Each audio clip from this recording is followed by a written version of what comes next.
السلام علیکم ورحمۃ اللہ وبرکاتہ۔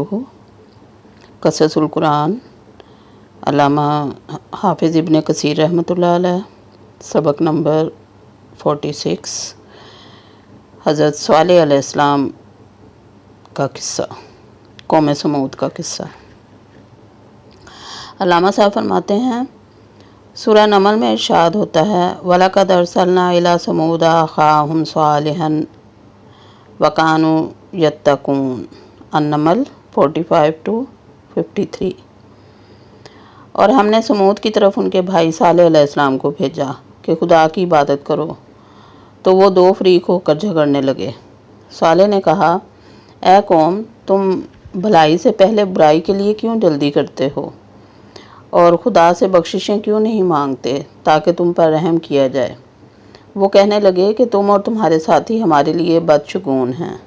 صالح نے کہا کہ تمہاری بدشگونی خدا کی طرف سے ہے، بلکہ تم ایسے لوگ ہو کہ جن کی آزمائش کی جاتی ہے، اور شہر میں 9 شخص تھے جو ملک میں فساد کیا کرتے تھے، اور وہ اصلاح سے کام نہیں لیتے تھے۔ آپس میں کہنے لگے، خدا کی قسم کھاؤ کہ ہم رات کو اس پر اور اس کے گھر والوں پر شب خون ماریں گے، پھر اس کے وارثوں سے کہہ دیں گے کہ ہم تو اس کے گھر والوں کے موقع ہلاکت پر گئے ہی نہیں، اور ہم سچ کہتے ہیں۔ اور وہ ایک چال چلے اور ہم بھی ایک چال چلے، اور ان کو کچھ خبر نہ ہوئی، تو دیکھ لو کہ ان کی چال کا کیسا انجام ہوا۔ ہم نے ان کو اور ان کی قوم سب کو ہلاک کر ڈالا۔ اب یہ ان کے گھر ان کے ظلم کے سبب خالی پڑے ہیں۔ جو لوگ دانش رکھتے ہیں ان کے لیے اس میں نشانی ہے، اور جو لوگ ایمان لائے اور ڈرتے تھے ان کو ہم نے نجات دی۔ اور سورہ حامیم سجدہ آیت نمبر 17 میں ارشاد ہوتا ہے، وَأَمَّا ثَمُودُ فَهَدَيْنَاهُمْ يَكْسِبُونَ۔ حامیم سجدہ آیت نمبر 17۔ اور جو سمود تھے ان کو ہم نے سیدھا راستہ دکھایا، مگر انہوں نے ہدایت کے مقابلے میں اندھا رہنا پسند کیا، تو ان کے اعمال کی سزا میں کڑک نے آ پکڑا، اور وہ ذلت کا عذاب تھا۔ اور سورہ قمر میں آیت نمبر 23-32 میں ارشاد ہے، کذبت ثمود بالنذر فہل من مدکر۔ سمود نے بھی ہدایت کرنے والوں کو جھٹلایا اور کہا کہ بھلا ایک آدمی جو ہم میں سے ہے، ہم اس کی پیروی کریں؟ یوں ہو تو ہم گمراہی اور دیوانگی میں پڑ گئے۔ کیا ہم سب میں سے اسی پر وحی نازل ہوئی ہے؟ نہیں، بلکہ یہ جھوٹا خود پسند ہے۔ ان کو کل ہی معلوم ہو جائے گا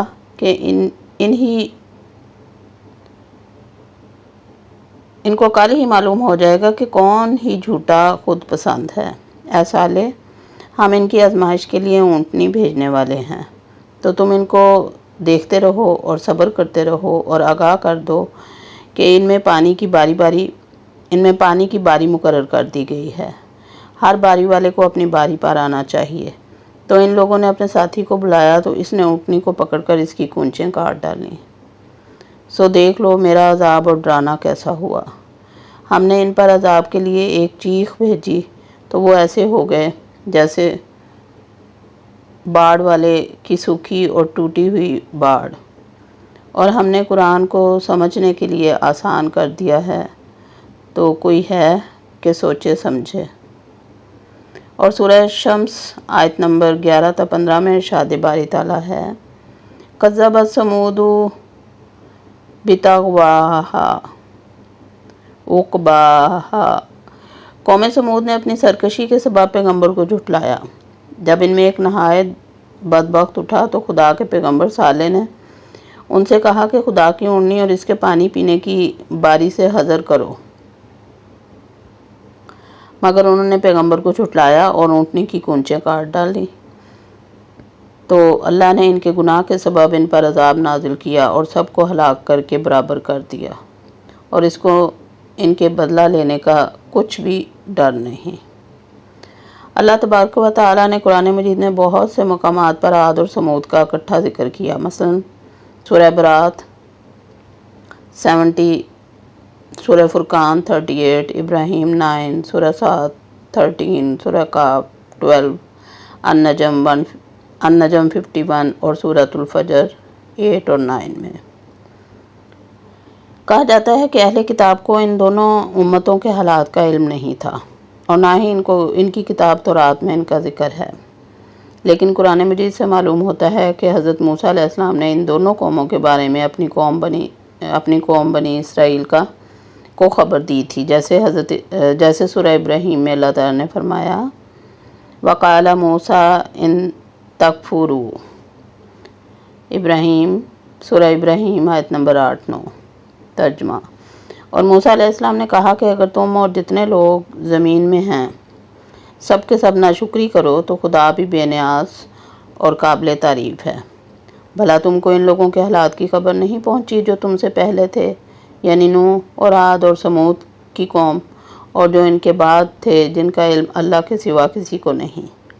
جب ان کے پاس پیغمبر نشانیاں لے کر آئے تو انہوں نے اپنے ہاتھ ان کے منہوں پر رکھ دیے کہ خاموش رہو، اور کہنے لگے کہ ہم تو تمہاری رسالت کو تسلیم ہی نہیں کرتے، اور جس چیز کی طرف تم ہمیں بلاتے ہو ہم اس سے کبھی شک میں ہیں۔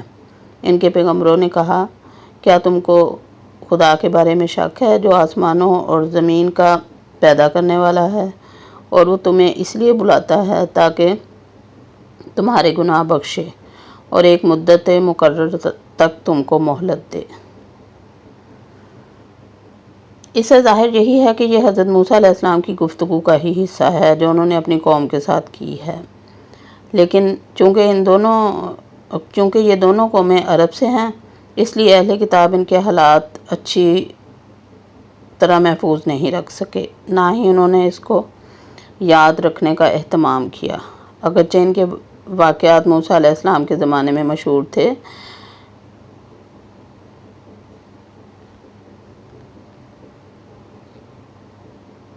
یہاں قوم سمود کے حالات و واقعات بیان کرنا مقصود ہے وہ یہ کہ اللہ تعالیٰ نے اپنے نبی صالح علیہ السلام اور ان کے ساتھیوں کو کیسے نجات دی، اور ظالم قوم کو ان کے کفر و عناد اور مخالفت کی وجہ سے کس طرح نیست و نابود کر کے رکھ دیا۔